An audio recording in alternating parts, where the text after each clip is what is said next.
भारत ने Paris Olympic men's hockey स्पर्धा में ब्रॉन्ज मेडल जीता। और इस ब्रॉन्ज मेडल की खासियत यह है कि ये back to back bronze medal है भारत के लिए। टोक्यो के बाद पेरिस। जब टोक्यो में भारत ने ब्रॉन्ज मेडल जीता था तो बहुत सारे लोग उसे तुक्का कह रहे थे, लेकिन अब पेरिस में एक बार फिर से कांस्य पदक जीतकर भारतीय हॉकी टीम ने बता दिया है कि जो भारत का गौरवशाली इतिहास रहा है हॉकी में, भारतीय हॉकी टीम जो वर्तमान की है वो उस रास्ते पर बढ़ चली है। तो पेरिस ओलंपिक में क्या कुछ खास किया भारत की हॉकी टीम ने, कैसे मिला उसे ब्रॉन्ज मेडल, कैसे किया धुरंधर टीमों को पराजित, इन सारी चीजों पर आपसे चर्चा करूंगा। नमस्कार, आप देख रहे हैं न्यूज बाइस्कोप और मैं हूं राकेश रंजन। भारत ने पेरिस ओलंपिक 2024 मेंस हॉकी की स्पर्धा में कांस्य पदक जीता। पेरिस में ये जीत इसलिए महत्वपूर्ण है क्योंकि भारतीय हॉकी टीम का प्रदर्शन इस ओलंपिक के शुरू होने से कुछ महीने पूर्व उतना अच्छा नहीं रहा था और तब यह संदेह व्यक्त किया जा रहा था कि क्या टोक्यो का प्रदर्शन पेरिस में दोहरा पाने में कामयाब होगी भारतीय टीम। स्थिति तो ऐसी आ गई थी और सुधार तो इतना दिखा इस पेरिस ओलंपिक में कि एक समय तो लगने लगा था कि भारतीय टीम फाइनल भी खेल सकती है। तो भारत के ब्रॉन्ज मेडल जीतने में कौन कौन से प्रमुख कारण रहे, उसी की चर्चा कर रहा हूं। देखिए, जो भारत ने कांस्य पदक पेरिस में जीता हॉकी में, उसमें जो सबसे महत्वपूर्ण चीज है वो ये है कि जो भारतीय कप्तान हरमनप्रीत सिंह हैं, उन्होंने सामने से टीम को लीड किया। वो कहते हैं ना, लीडिंग फ्रॉम द फ्रंट। तो हरमनप्रीत ने अपने खेल से हर मन जीत लिया, हर भारतीय का मन जो है वो जीत लिया। कुल 8 मैचेस भारतीय टीम ने खेले और हरमनप्रीत ने 10 गोल दागे हैं, जो इस ओलंपिक में किसी एक खिलाड़ी द्वारा दागा गया सर्वाधिक गोल है मेंस हॉकी में। तो इसी से आप अंदाजा लगा सकते हैं कि हरमनप्रीत ने किस तरह का प्रदर्शन किया है। 7 पेनल्टी कॉर्नर उन्होंने गोल में तब्दील किए, तो 3 पेनल्टी स्ट्रोक भी उन्होंने गोल पोस्ट के अंदर डाले। तो जो पहली वजह रही भारत के ब्रॉन्ज मेडल जीतने की, वो था कप्तान हरमनप्रीत का बेहतरीन प्रदर्शन और सामने रहकर टीम का नेतृत्व करना। अगर हम भारतीय ब्रॉन्ज मेडल मिलने का दूसरा कारण ढूंढने जाएं तो वो हैं भारत के गोलकीपर पीआर श्रीजेश।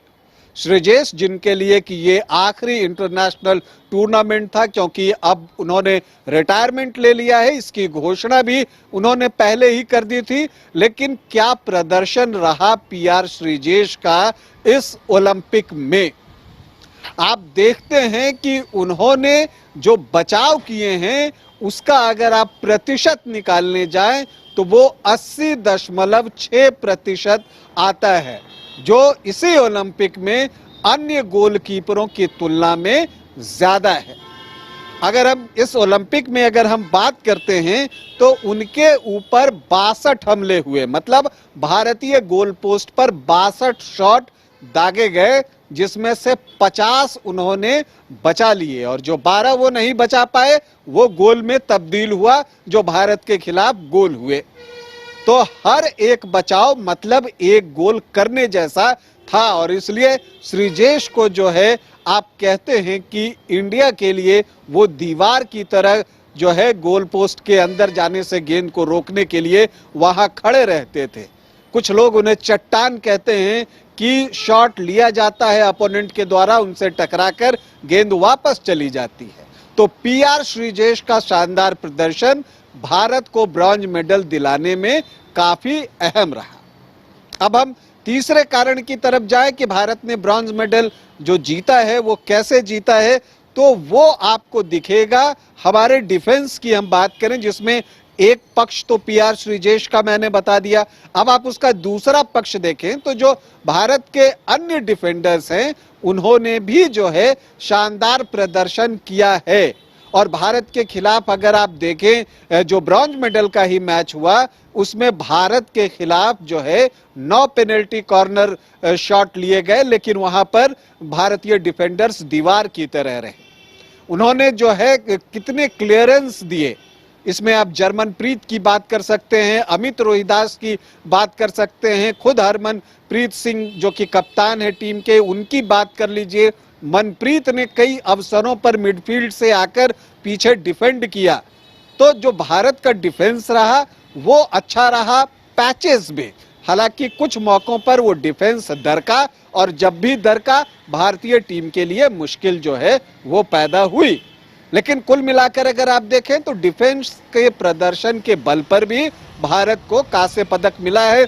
इसी तरह से मिडफील्ड की आप बात कर लीजिए तो हार्दिक सिंह, मनप्रीत सिंह, राजकुमार पाल, आप इनको नहीं भूल सकते। खास करके मनप्रीत और हार्दिक का प्रदर्शन जो है वो एक्सेप्शनल रहा है।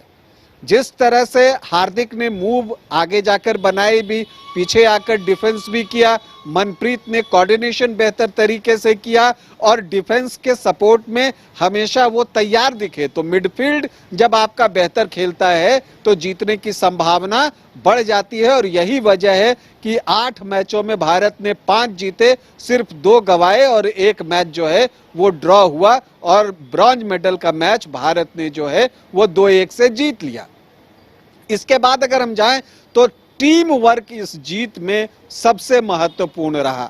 जो कांस्य पदक भारत ने जीता उसमें देखिए जो भारतीय टीम थी एक यूनिट की तरह खेल रही थी। खिलाड़ी एक दूसरे के प्रदर्शन से खुश हो रहे थे, एक दूसरे को सहयोग करते हुए दिख रहे थे। कहीं पर भी सेल्फिश गेम किसी का नहीं दिखा कि मुझे गोल करना है। और यह बात खुद कप्तान हरमनप्रीत की बातों से झलकता है जब वो कहते हैं कि हाँ ये सही है कि मैंने 10 गोल किए, लेकिन मैं अपने फॉरवर्ड्स को थैंक्स कहूंगा जिन्होंने पेनल्टी कॉर्नर अर्न किया। और ये महत्वपूर्ण बात है, फॉरवर्ड जो है ये काम करने में सफल रहे। अगर आप देखें, आप मनदीप की बात कर लें, मनदीप ने अच्छा प्रदर्शन किया, अभिषेक ने 2 गोल किए और कई मौकों पर जो है वो आक्रमण की बागडोर संभालते हुए दिखे। सुखजीत की बात कर लीजिए, ललित का एक्सपीरियंस दिखा। तो ये सारी चीजें जो है अगर आप देखें तो भारतीय जीत का कारण बना, चूंकि टीम एक यूनिट के तौर पर खेल रही थी और इसके अलावा सेल्फ कॉन्फिडेंस इस टीम का बहुत हाई था। टीम को खुद पर विश्वास था और तभी जब सेमीफाइनल मैच भारतीय टीम जर्मनी से हारी तो कप्तान हरमनप्रीत ने कहा कि हम यहाँ गोल्ड जीतने आए थे, नहीं जीते उसकी निराशा है, लेकिन खाली हाथ नहीं जाएंगे, कुछ लेकर जाएंगे, यही बेहतर है। और वो अपने वादे पर खरे उतरे और ब्रॉन्ज मेडल लेकर ही अब भारत लौट रहे हैं। तो ये बात रही भारत के ब्रॉन्ज मेडल जीतने की, ये पूरी कहानी है और क्यों जीती वो मैंने आपको बताने की कोशिश की। हम उम्मीद करते हैं कि भारतीय हॉकी टीम इसी तरह आगे भी बेहतर प्रदर्शन करती रहेगी और हॉकी में जो एक गौरवशाली इतिहास है, जो गोल्डन डेज ऑफ हॉकी हमारे रहे हैं ध्यानचंद के जमाने से, उस दिनों को फिर से याद करते हुए ये हॉकी टीम उस रास्ते पर आगे बढ़ेगी। भारत की हॉकी टीम को हमारी ढेरों शुभकामनाएं। अभी आपसे अनुमति चाहूंगा, इजाजत दें, नमस्कार।